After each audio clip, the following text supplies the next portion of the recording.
Ukraine से भी बड़ा युद्ध शुरू हो चुका है।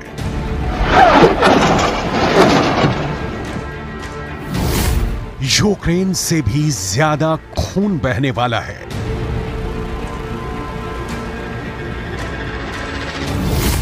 यूक्रेन से भी बड़ी तबाही होने वाली है।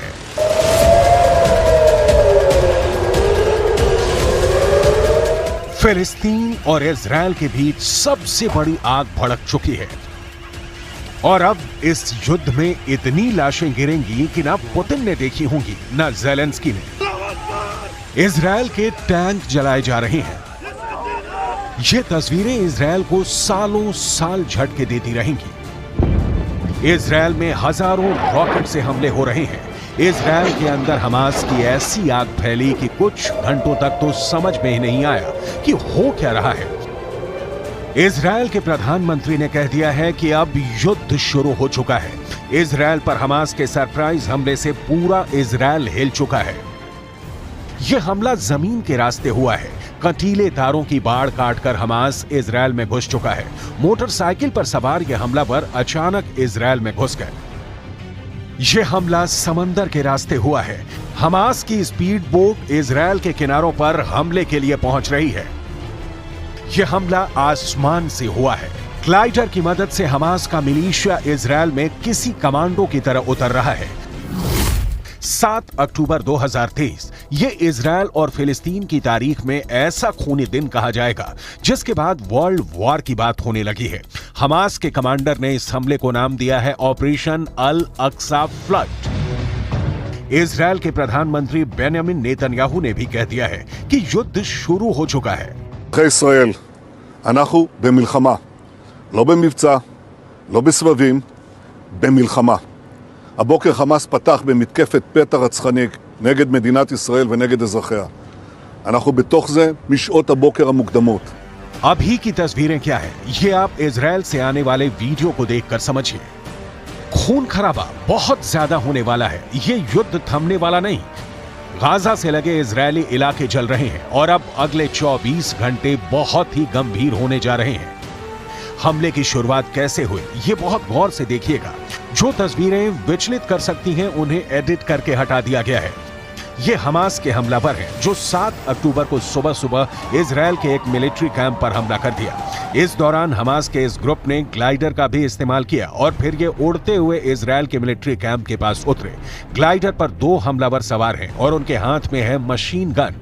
ऐसे कई ग्लाइडर लॉन्च किए गए और फिर उन्होंने उतरते ही इजरायल के अड्डों पर गोलीबारी शुरू कर दी।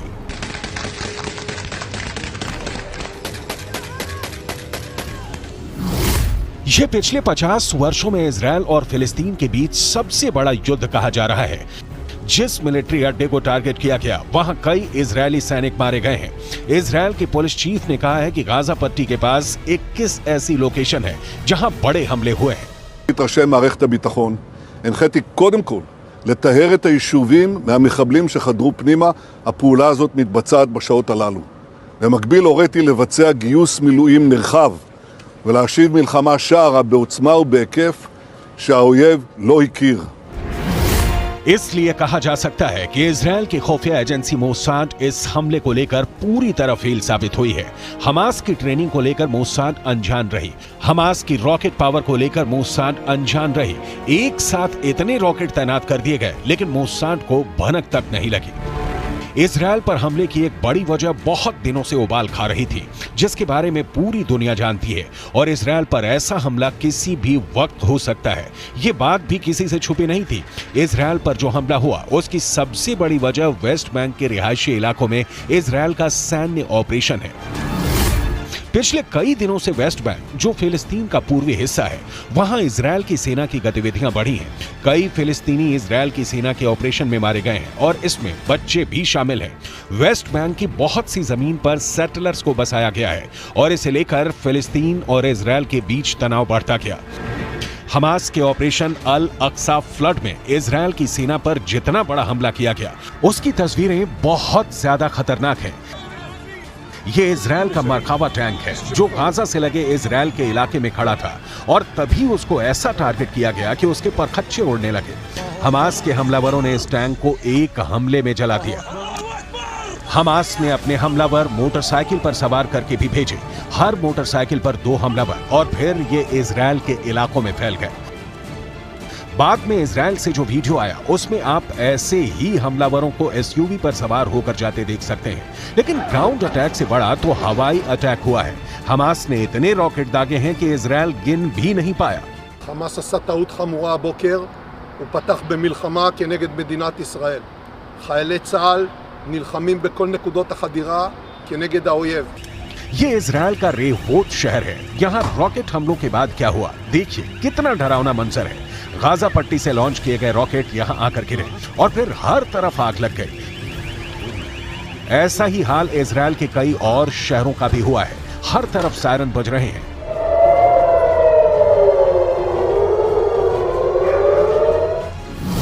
हमास ने 7,000 से ज्यादा रॉकेट एक साथ इजराइल पर चलाए हैं। 7,000 रॉकेट को रोकने में इजराइल पूरी तरह से फेल हो गया। एक तरह से उसका आयरन डोम सिस्टम एक्सपोज हो गया। פצנו כרגע את הפלחודים למילואים בהד-הוק, כל כיתות הכוננות יוצאים החוצה, חסימות בכל הערים. הנחיות לתושבים כרגע להסתגר בבתים, לנעול את הדלתות, דלת נעולה, אנשים לא ייכנסו לשם, אף אחד שלא יצא החוצה, כי במקביל יש את התקפת טילים. इससे पहले आयरन डोम ने रात में भी गाजा से फायर किए गए रॉकेट को रोककर खुद को साबित किया है। नेतन्याहू ने इस सिस्टम को गाजा और आसपास में तैनात किया हुआ है। उनको पूरा यकीन रहा है कि आयरन डोम किसी भी हमले से बचा सकता है, और यही कहकर नेतन्याहू ने इस सिस्टम की पूरी दुनिया में मार्केटिंग भी की है। इसका एक नमूना देख लीजिए। यह सिस्टम रॉकेट्स को आसमान में ही नष्ट कर देता है। यह है कमाल आयरन डोम का। इससे पहले जब फिलिस्तीनी संगठन हमास ने रॉकेट से हमला किया है, आयरन डोम का सक्सेस रेट 90% से ऊपर रहा है। यानी हर 100 रॉकेट हमलों के बाद जब आयरन डोम की मिसाइल फायर की गई तो उसने 90 से ज्यादा रॉकेट को आसमान में ही रोक दिया। इसी वजह से इस एयर डिफेंस सिस्टम को लेकर दुनिया में मांग बढ़ने लगी। यह ज़ेलेंस्की की डिमांड लिस्ट में भी आ गया। आयरन डोम 4 किलोमीटर से लेकर 70 किलोमीटर दूर से हो रहे हमलों को रोक सकता है। यह मिसाइल को भी रोक सकता है, यह रॉकेट के हमलों को भी रोक सकता है, और तोप के गोलों को भी रोक सकता है। इजराइल की यह हालत देखकर कह सकते हैं कि इन हमलों को रोकने के लिए आयरन डोम फेल साबित हुआ है, और वो इस्तेमाल में बहुत महंगा साबित होता है, क्योंकि 1 लाख रुपए की कीमत वाले रॉकेट या तोप के गोले को रोकने के लिए इसमें से 2 मिसाइल फायर की जाती हैं, जिनकी कीमत रेंज के हिसाब से 70 लाख से 1 करोड़ रुपए तक होती है। यानी एक रॉकेट जिसकी कीमत 1 लाख रुपए भी नहीं है, उसको रोकने के लिए इस हथियार की इतनी बड़ी कीमत हैरान करती है। 7,000 रॉकेट एक साथ मारे गए तो आयरन डोम भी फेल हो गया। आखिर वो कितने रॉकेट रोक सकता है? लिहाजा इजराइल में हुए रॉकेट धमाकों ने बहुत नुकसान पहुंचाया है। इजराइल पर जैसे ही हमलों की खबरें नेतन्याहू के दफ्तर पहुंची, उन्हें समझ में आ गया कि बहुत बड़ा कांड हो चुका है। इन धमाकों ने इजराइल को 440 वोल्ट का करंट लगा दिया है। ये नेतन्याहू के लिए भी बहुत बड़ा झटका है। लेकिन सवाल है कि अब नेतन्याहू इन हमलों का जवाब कैसे देंगे? לשלם מחיר שהוא לא ידע כמותו. אני קורא בינתיים לכל אזרחי ישראל להישמע בקפדנות להנחיות הצבא, להנחיות פיקוד העורף. אנחנו במלחמה ואנחנו ננצח בה. हमास ने इजराइल के कई सैनिकों को मार डाला है, तो कई को बंधक भी बनाकर गाजा की तरफ ले गए हैं, ताकि आगे चलकर इजराइल से कोई डील की जा सके। लेकिन इजराइल के लिए सबसे शर्म वाली बात यह है कि उसके बहुत से बड़े हथियार इस हमले को नहीं झेल पाए हैं। इसमें यह मरकावा टैंक भी है, जो हमास के हमले में ढेर हो गया, और फिर फिलिस्तीन के लोग उस पर चढ़ गए। ये इजराइल का ही नहीं, पूरी दुनिया में सबसे खतरनाक टैंक माना जाता रहा है, लेकिन हमास के एक हमले में ढेर हो गया।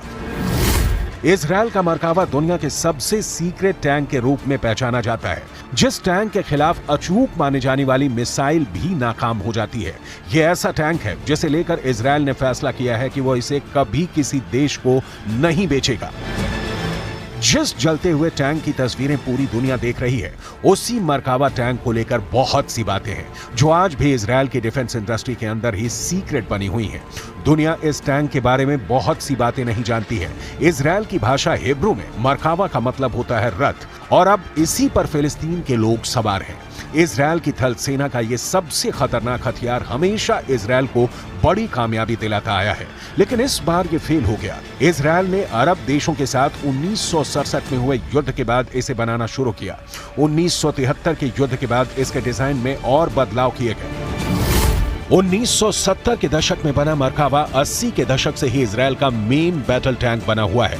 ये 65 टन का टैंक है। इसकी गन 120 मिलीमीटर की है। इससे एंटी टैंक मिसाइल भी फायर की जा सकती है। 1500 हॉर्स पावर वाले इंजन से ये 65 किलोमीटर प्रति घंटे की रफ्तार तक दौड़ सकता है। लेकिन जब हमास ने हमला किया तो ये टैंक जहां था वहीं खड़ा रह गया। दूसरे टैंकों की तरह इस टैंक का इंजन पीछे नहीं आगे होता है, ताकि दुश्मन के हमले के वक्त इस टैंक में बैठे सैनिक सुरक्षित रहें। लेकिन हमास के हमले के बाद इस टैंक से इजरायली सैनिकों को मुर्दा हालत में बाहर निकाला गया। वो तस्वीरें आपको विचलित कर सकती हैं, इसलिए उसे शामिल नहीं किया गया है। ये एक इन्फेंट्री फाइटिंग व्हीकल के तौर पर भी काम करता है, लेकिन इस टैंक को बचाने वाला बड़ा सिस्टम आयरन डोम की तरह ही नाकाम साबित हुआ।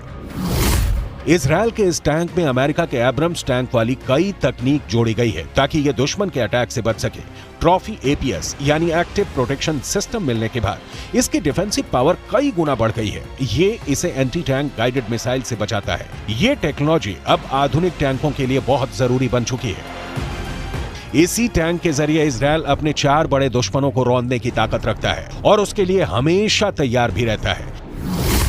इजरायल का पहला दुश्मन है फिलिस्तीन और उसके लड़ाके ग्रुप जैसे हमास, दूसरा है लेबनान और हिजबुल्लाह मिलिशिया, तीसरा है सीरिया और चौथा है ईरान, जिसे इजरायल अपने लिए सबसे बड़ा खतरा मानता है। ईरान भी खुद इजरायल को भी अपना सबसे बड़ा दुश्मन मानता है। जब से इजरायल 1948 में कायम हुआ है, तब से अरब मुल्कों के साथ उसकी दुश्मनी का लंबा इतिहास रहा है। लेकिन पिछले कुछ वर्षों में इनके रिश्ते सुधरने शुरू हुए। बहुत से अरब देशों और इजरायल के बीच राजनयिक रिश्ते कायम हुए हैं। इसे अब्राहम अकॉर्ड का नाम दिया गया और अरब देशों के बीच इजरायल की इमेज बिल्डिंग को एक नया लॉन्च पैड मिल गया। इसे पश्चिम एशिया में शांति करने का नया फॉर्मूला बताया गया। अब्राहम अकॉर्ड को उसके अंजाम तक पहुंचाने वाला अमेरिका, इजरायल और सऊदी अरब की सुलह कराने में भी जुट गया। लेकिन हमास के हमले के बाद जो माहौल बना है, यूएई यानी संयुक्त अरब अमीरात, सूडान, मोरक्को और बहरीन अब इजरायल के साथ अपने रिश्तों की शुरुआत कर चुके हैं। फिर ऐसा लगने लगा कि पश्चिम एशिया में अरब मुल्कों के बीच सबसे बड़े खिलाड़ी सऊदी अरब के रिश्ते भी इजरायल से सामान्य हो सकते हैं।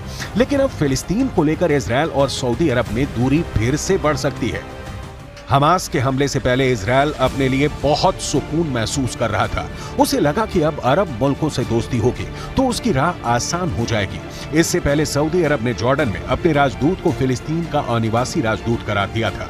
राजदूत को यरूशलेम में काउंसल जनरल के तौर पर भी काम करने की जिम्मेदारी दी गई। लगा कि इजरायल के साथ रिश्तों को सामान्य करने की जो कोशिश पहले हुई है, उसमें सऊदी अरब ने एक नया पेंच फंसा दिया है, क्योंकि ये भी कहा गया कि यरूशलेम राजदूत के लिए राजनयिक बेस भी होगा। सऊदी अरब को मालूम था कि इजरायल की तरफ से इसका विरोध होगा और ऐसा हुआ भी। इजरायल ने फिलिस्तीन अथॉरिटी में सऊदी अरब के राजदूत के लिए यरूशलेम को राजनयिक बेस बनाने के विचार को खारिज कर दिया। इजरायल ने कहा कि सऊदी अरब के नए राजदूत फिलिस्तीन अथॉरिटी के साथ मुलाकात कर सकते हैं, लेकिन उन्हें यहां स्थायी तौर पर रहने नहीं दिया जाएगा।